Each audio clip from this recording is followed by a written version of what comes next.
Clarity comes from a couple things.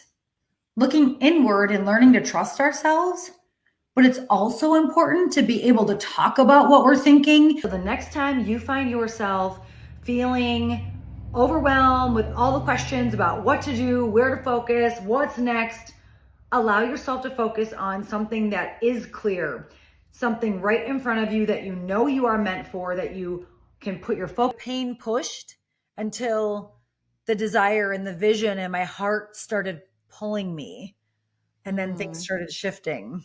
Yeah, there's a guiding Business was the first time she took a day off with her family, and it was on that afternoon in the car trying to spend time with her family that she got a phone call from an angry customer, and it was like the 4-minute voicemail that went something like, "Hi, so and so, I'm calling because I'm so frustrated with this project. I hate to be the one to tell you this, but I was expecting so much more. I thought you would do so much better. Call me back. Bye." Not always a safe space, because you share your idea and right away they come from their perspective and their lens, where they're only seeing the negative, or they're seeing all the things that might not work, or maybe because in their mind they think they're keeping you safe and they don't want you to try anything and fail. So that's not always so productive. Ever had the angry client phone call? So I have a confession to make. That was not a friend. That was me. Okay. That was an experience that I had a year and a half into growing my business, when I was trying to balance and do all the things to blame the client, blame the team member, our family member. Well, they're just being difficult. They don't understand. They're not seeing my value. And that's true. They might not be seeing the value, but whose responsibility is that, right?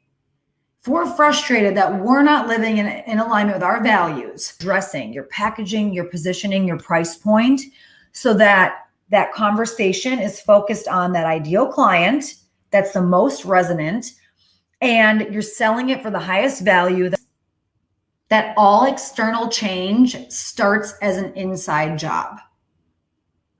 The value that it has to them, and that you're pricing it appropriately so that you're rocking it in your zone of genius. This is a story about a person who dropped out of college at the age of 15.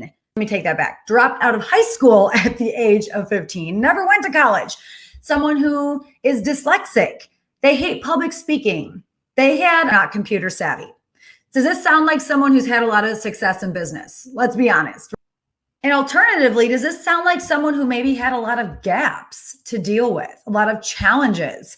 Give me the word gaps in the chat if you think that these are a lot of gaps that this person might experience when they go. Gaps. We all have gaps. But this person is someone who many of us know very well. And it's Richard Branson. All of us have gaps in our business. And by looking at those, it's really an opportunity to hone in on what you're really good at and what you should double down. Hard things. The point is, we all have done hard things to get where we are in our journey, but they don't need to always feel as hard when we're grounded. You're here because you belong here on this planet at this time, but you're not here to fit in with the masses. That's not what belonging means. You're here to break all the rules and have fun doing it. If you ever decide that you do want rules, you can write them yourself, because the rules you write yourself are the only rules that matter. That's what it means to live unleashed. No matter what the people around you say, playing by others' rules is a choice. It doesn't matter what anyone around you thinks or feels about your dreams. It doesn't matter what your family did before you. It doesn't matter what you've had to overcome, what shame stories you're carrying, or what resources you have or don't have in this moment. You always have the choice to be all of you right now.